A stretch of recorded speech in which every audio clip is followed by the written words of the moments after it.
¿Qué tal amigos? ¿Cómo están? Doctor Sergio Beltrán, con gusto los saludo. Y aquí estamos en esta versión de Salud al Día, en donde transmitiré también en formato podcast. Así que hoy compartiré con ustedes las noticias más relevantes de la quincena aquí en nuestro país, en México, desde Medscape para todos ustedes.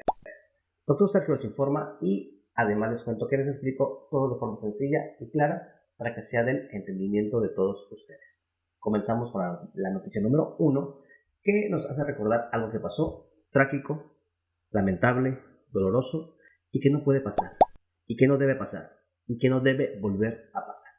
¿Recuerdan el caso de aquella niña de 6 años de edad que murió allá en Playa del Carmen, Quintana Roo, en el Seguro Social, en el IMSS número 18, en un elevador? Sí, para quienes no lo vieron, para quienes no supieron, para quienes no se enteraron, los pongo en contexto, porque esa noticia causó revuelo y estuvo por todos lados.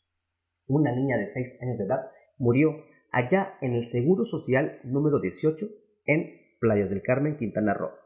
Y esta historia es una tragedia. La Fiscalía de Quintana Roo investiga la muerte de una pequeña que quedó prensada en un elevador de la clínica del IMSS, esto en el municipio de Solidaridad. Un hombre ya está en calidad de detenido mientras se determinan las causas de los hechos, pero el IMSS ya señaló a través de un comunicado que el mantenimiento de los elevadores es subrogado con una empresa externa. Era una niña que tenía el diagnóstico de dengue y que estaba hospitalizada, y dentro del hospital estaba siendo protocolizada, estudiada, analizada, iba a ser trasladada dentro del hospital, de un área de hospital a otra área de hospital, y cuando el camillero la mete al elevador para llevarla a otro piso, el elevador, que estaba defectuoso, que estaba dañado, que no estaba con el mantenimiento adecuado, sin dejar que la niña entrara por completo acostada en la camilla, cierra las puertas, se eleva y termina por causarle la pérdida de la vida por un traumatismo severo por aplastamiento. La niña murió aplastada dentro de un elevador aquí en México, en el Seguro Social. Esto causó rabia, coraje, furor y miles de comentarios, millones de comentarios contra el Seguro Social. ¿Qué dijo el IMSS? ¿No es responsabilidad nuestra? No, es que es bien fácil lavarse las manos, ¿no? A ver, yo tengo una empresa que da el mantenimiento a los elevadores y entonces, pues ya no es mi bronca.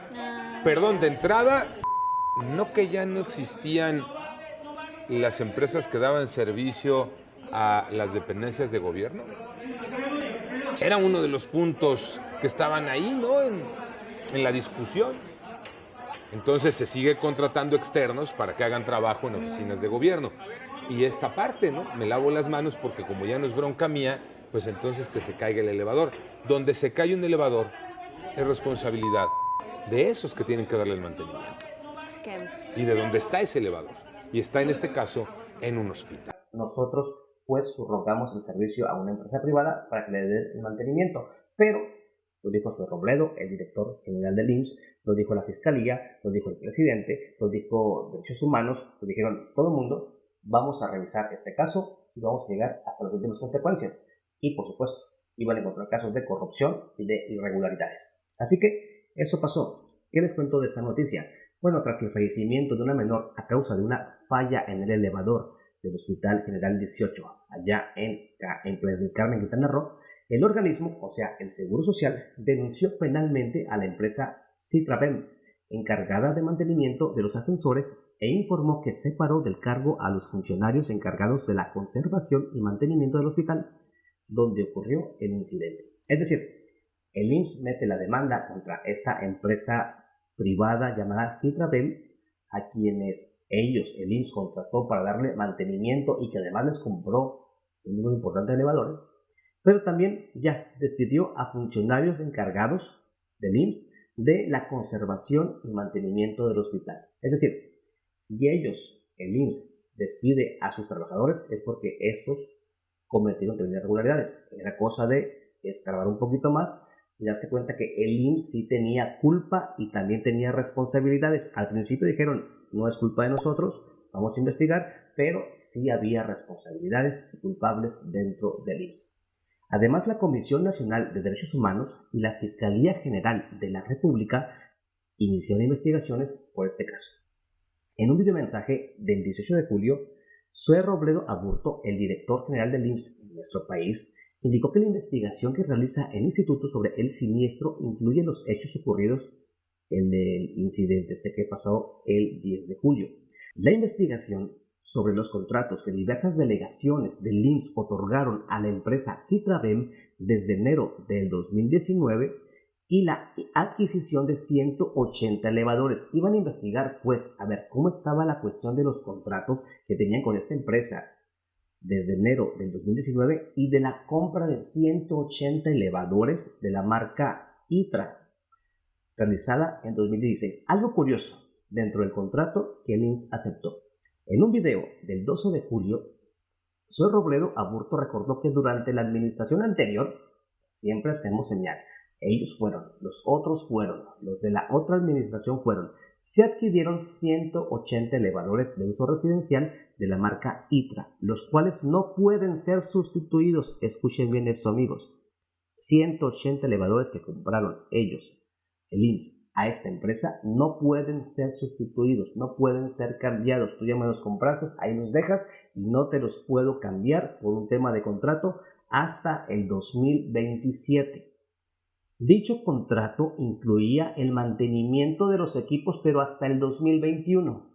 Asimismo, aseguró que desde el 2022 se han asignado recursos a las delegaciones del instituto para el mantenimiento de los elevadores. Entonces, ¿quién tenía que darle el mantenimiento? ¿La empresa o el seguro?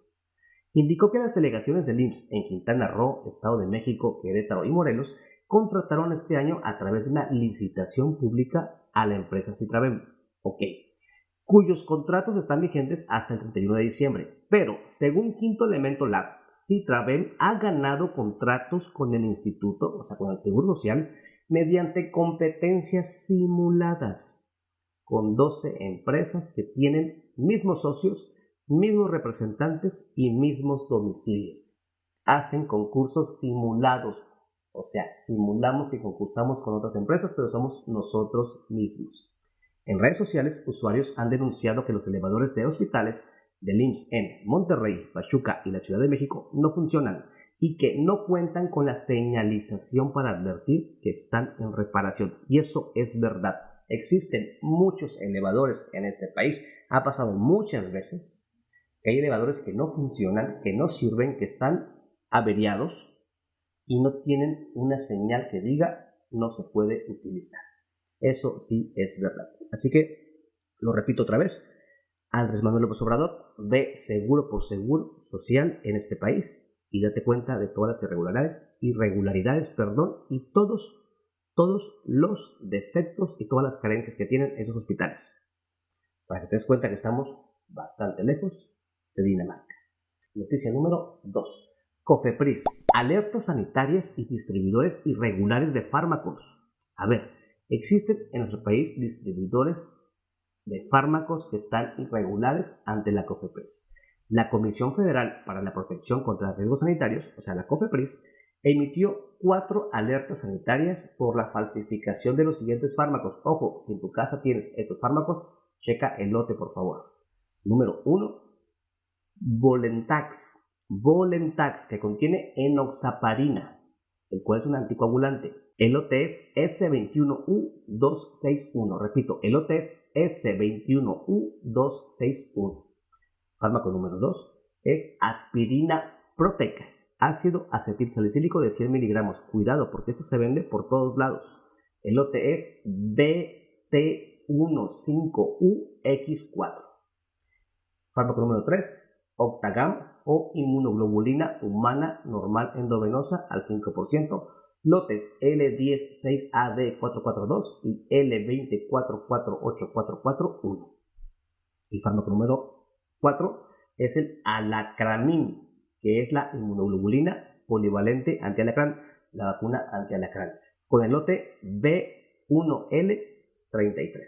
Si ustedes tienen ese fármaco, sobre todo, el más común de todos es la aspirina Protec, con el lote, repito, con el lote BT15UX4. Está falsificado, no lo utilices, regrésalo, habla a la COFEPRIS para que hagan las investigaciones adecuadas, pero no te lo vuelvas a tomar, por favor. Y además, la COFEPRIS también informó sobre 7 nuevos distribuidores irregulares de fármacos aquí en México.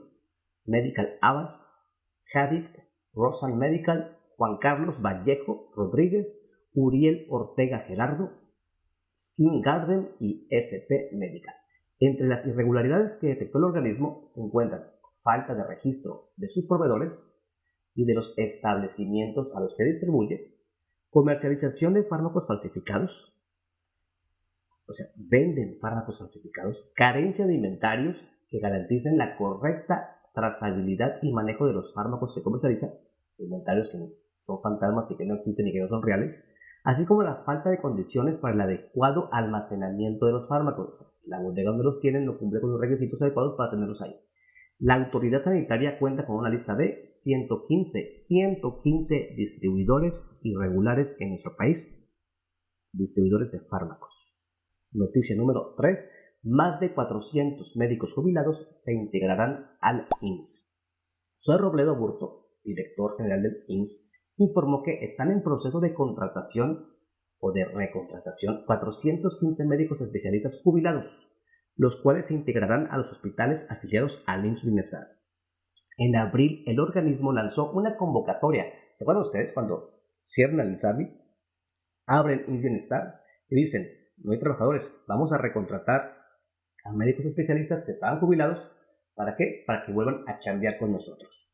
Muchos aceptaron. En abril, el organismo lanzó una convocatoria dirigida a los más de 29,000 especialistas jubilados del instituto para integrar a este nuevo modelo que atiende a la población sin seguridad social. En conferencia matutina el 18 de julio, Robledo Aburto destacó que desde el 1 de abril del 2022 se han incorporado al IMSS Bienestar 5,339 médicos especialistas mediante las convocatorias de médicos cubanos y recién egresados de especialidades de residencias del IMSS, así como de reclutamiento de carácter internacional. Resaltó que actualmente el IMSS Bienestar opera en 22 estados en los que se han invertido 2,483,000 pesos para mejorar los servicios de salud. Bueno, todo está bien, hay que buscar gente, contraten gente, traigan gente de donde quieran, de donde puedan, pero inviertan más. 2,5 millones es muy poquito para todo lo que se ocupa. En otra noticia tenemos que médicos hacen bloqueos en la Ciudad de México. Médicos y personal de salud en la Ciudad de México bloquearon varias avenidas de la capital del país para reclamar basificación. O sea, médicos que tienen años trabajando de contratos, ya tienen su base y por derecho les toca. Reclamaron basificación y cerraron calles. Homologación de salarios, es decir, yo hago la misma chamba que aquel que está allá o más y quiero que me paguen lo mismo, me pagan mucho menos. A veces pagan hasta menos del 50% de lo que otros le pagan. O sea, lo que le pagan a un médico de contrato es mucho menos de lo que uno de base. Y piden homologación de salarios, respeto a la antigüedad. Muchos médicos que tienen años trabajando, y médicos y enfermeros y laboratoristas y personal de salud en general, tienen años trabajando, 10 años, 12 años, ¿y qué creen? No les reconocen la antigüedad. Piden eso, respeto a la antigüedad y mejores condiciones de trabajo. Existen muchos hospitales donde médicos trabajan, enfermeros trabajan de contrato y no tienen siquiera derecho a tener atención médica en ese hospital. Es increíble. Increíble que en el 2023 sigan pasando esas cosas. Injusticias sociales, injusticias laborales. Increíble. La Secretaría de Salud da respuesta a esto y detalló que los trabajadores que tengan contrato galeno nómina 8 por honorarios y otros esquemas serán incorporados al IMSS Bienestar. O sea, quieren chambear, quieren plaza definitiva, vénganse para acá al IMSS Bienestar. Mejor salario y mejores prestaciones les han prometido. Garantizó la entrega de plazas, la cual se realizará por etapas para incluir a todo el personal. Aseguró que se respetará la antigüedad cotizada en el ISSSTE. Suena bien, suena padre, suena justo, suena correcto, pero a las palabras hay que darle forma, hay que darle contenido, hay que darle hechos. En los hospitales se han realizado asambleas informativas para explicar la transición. En este resumen se han registrado las protestas de los trabajadores de la salud desde la incorporación en junio de la Ciudad de México al modelo IMSS Bienestar. Esperemos que sea algo sincero, algo bueno, algo que sí se cumpla para el bien de todos ellos y para el bien de toda la gente que busca atención médica. Otra noticia es que suman 9 decesos por meningitis en Tamaulipas y 40 en Durango. O sea, se siguen acumulando muertes por meningitis en Tamaulipas y en Durango. El doctor Vicente Joel Hernández Navarro, secretario de Salud de Tamaulipas, informó el deceso de una paciente con meningitis por hongo, con lo que suman 9 los fallecimientos, de los cuales 8 corresponden a ciudadanos estadounidenses y 1 a un mexicano. El funcionario detalló que de los 8 decesos en Estados Unidos, 6 fueron por meningitis y los 2 restantes están bajo investigación. Este brote de meningitis está relacionado con procedimientos en los que se aplicó anestesia epidural en clínicas privadas de Matamoros. En los pacientes se han encontrado el hongo Fusarium solari, el mismo hongo que causó aquel brote de meningitis por hongo en Durango en 2022, el cual aquí hablamos en la página. Es decir, había mujeres, principalmente mujeres sometidas a cesárea, que entraban para tener a su bebé y perdían la vida por una meningitis por un hongo. ¿Cómo se contagiaron? Eso quedó en una incógnita grande y no muy esclarecida. Terminaron corriendo a los directores, a ciertos anestesiólogos, a cierto personal de salud de los hospitales, pero miren, decía la empresa que fabricaba los medicamentos o los utensilios para operar, que ellos no tenían nada que ver y que todo estaba totalmente higiénico, totalmente adecuado, y corrieron a los médicos. Por irregularidades, decía pues la fiscalía, pero sigue pasando, sigue sucediendo. Díganos qué está pasando y cómo es que están adquiriendo estos hongos en procedimientos quirúrgicos esas personas. El 7 de julio, la Organización Panamericana de la Salud se pronunció y dijo: les pido a los países que fortalezcan la capacidad de detección y de manejo de infecciones relacionadas con el turismo médico y de salud. O sea, pónganse más abusados, pónganse vivos y pónganse más estrictos en el control de todo eso y díganos qué es lo que está pasando, qué sucedió. En Durango se confirmó un deceso más por meningitis, con lo que suman 40 muertes por meningitis en Durango. Desde que inició el brote el 5 de octubre del 2022, se han registrado 80 casos de meningitis en total en nuestro país y 39 pacientes han sido dados de alta. 88% de los casos se relacionan con un procedimiento quirúrgico ginecobstétrico, o sea, principalmente cesáreas, realizados en hospitales particulares, señaló la Secretaría de Salud. En otro orden de noticias les cuento que un caso más de enfermedad diarreica aguda por Vibrio cholerae. O sea, un caso más de cólera en nuestro país. Autoridades estatales reportaron un caso más de enfermedad diarreica aguda por cólera en Mexicali. De esto también lo platicamos aquí en la página. El 3 de julio, la Secretaría de Salud de Baja California confirmó el caso en un paciente que viajó a La Paz, o sea, Baja California Sur. Fue un contagio de la Baja Sur a la Baja Norte, donde una persona viajó de Mexicali a La Paz y en La Paz consumió mariscos en un restaurante y se contagió de esta bacteria. A su regreso a Mexicali comenzó con síntomas. ¿Cuáles son los síntomas de cólera? Náuseas, vómito y diarrea en forma de agua de arroz. Puede ser muy severa y puede causar la muerte por deshidratación cuando no se tratan a tiempo y no se hidratan adecuadamente. El laboratorio estatal confirmó el resultado positivo a la bacteria Vibrio cholerae. Las autoridades sanitarias del estado iniciaron un cerco epidemiológico, es decir, investigaron pues los lugares donde fue este muchacho a comer, a dónde se dirigió, a dónde fue a cenar, con quién se juntó, con quién platicó, con quién salió, e investigaron pues todo ese cerco alrededor de él para ver si había más contagios.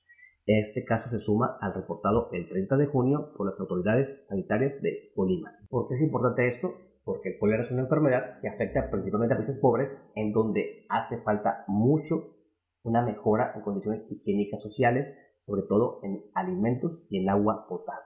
Así que es importante pues que sepamos cómo cuidar los alimentos y pues por parte del gobierno que tengamos agua potable adecuada para todos. Otra noticia, un caso de tétanos neonatal. Durante el primer semestre del 2023 se registró un caso de tétanos neonatal, enfermedad que es prevenible, por cierto, totalmente por vacunación. Es decir, la vacuna puede prevenir esta enfermedad y se presentó un caso. No se habían reportado casos de este padecimiento desde el 2020, año en que también se informó según datos de la Dirección General de Epidemiología y la Encuesta Nacional de Salud y Nutrición en Salud en el 2021, señala que vean este dato, solamente el 31% de los niños en nuestro país de 2 años de edad tienen su esquema completo de vacunación. Menos de 1 de cada 3 niños tiene su esquema completo de vacunación a los 2 años de edad. Estamos muy por debajo de los estándares. Datos de la OMS señalan la recuperación de la cobertura de vacunación, o sea, vamos, ampliemos, mejoremos, vayamos otra vez, recuperemos la cobertura nacional de vacunación para nuestros niños, ya que en el 2022 se logró vacunar a 4 millones más de niños en todo el mundo. Pese a los esfuerzos de los países durante este mismo año, 14.3 millones de niños en todo el mundo no recibieron ni una dosis de la vacuna contra difteria, tosferina y tétanos, cifra mayor a la reportada en 2019, donde fueron 12.9 millones de niños que no fueron vacunados. O sea, en el 2019, 13 millones de niños no fueron vacunados y en el 2020, 14.3 millones de niños tampoco lo fueron. Durante la primera Jornada Nacional de Salud Pública, del 10 al 21 de julio, en los estados se instalaron módulos para iniciar o completar esquemas de vacunación en niños entre 0 y 9 años de edad. Y por último tenemos la siguiente noticia: hipertensión arterial, diabetes y artritis reumatoide, enfermedades más comunes en mayores de 50 años en nuestro país. En el 2021, las enfermedades que más afectaron a la población mayor de 53 años de edad fueron hipertensión arterial con un 43%, diabetes con un 25% y artritis con un 10%. Según datos de la Encuesta Nacional sobre la Salud y el Envejecimiento en México, el ENACEN, destacando que entre el 2001 y el 2021, o sea, en un plazo de 20 años, se incrementó el número de esas enfermedades. Por ejemplo, de diabetes. Al pasar en el 2001 teníamos un 16.1% de diabetes en esta población, pero en el 2021 se incrementó a un 25%. O sea, en 20 años se incrementó del 16 al 25%. El estudio también observó una tendencia al alza de la obesidad, tanto en hombres como en mujeres. Sin embargo, en 2021 el porcentaje fue mayor en mujeres con 28% versus un 22% en los hombres. De las personas encuestadas, 62% percibía tener un estado de salud de regular a malo. Vean la percepción de la población mexicana adulta. 62% refiere tener una salud de regular a mala. Estamos reprobados. Y sobre esto, bueno, hay que mejorar el control de hipertensión y de diabetes, porque esto está en incremento, está en aumento. La Encuesta Nacional de Salud y Nutrición reveló que en México casi la mitad de adultos mayores de 20 años vive con hipertensión arterial. O sea, casi la mitad de los adultos mayores de 20 años en nuestro país vive con hipertensión arterial sistémica. Y de estos adultos hipertensos, 3 de cada 5 no están diagnosticados, en tanto que 14.6 millones de mexicanos tienen diabetes. El doctor Ismael Campos Nonato, del Centro de Investigación en Nutrición y Salud del Instituto Nacional de Salud Pública, resaltó la importancia de que el sistema de salud mejore sus mecanismos para la detección de hipertensión arterial, para la detección de diabetes mellitus y para la detección y el abordaje de pacientes con obesidad. En cuanto a la diabetes, comentó que es necesario implementar acciones para reducir el consumo de bebidas azucaradas y alimentos ultraprocesados. ¿Cómo podemos hacerle, pues, para que los mexicanos y la población en general consuman menos alimentos azucarados y alimentos ultraprocesados? ¿Cómo? ¿Y cómo es posible también de que se venda así ese veneno tóxico? Azúcares por todos lados y ultraprocesados por todos lados. ¿Cómo podemos hacerlo? Legalmente, si sabemos que hay sustancias que nos están aniquilando, enfermando y matando, ¿por qué se siguen comercializando? Es lo que yo no puedo entender. Doctor Sergio Beltrán, con gusto los saluda y gracias por escucharnos aquí en su noticiero más importante de salud, con noticias fáciles de entender para todos ustedes. Hasta pronto.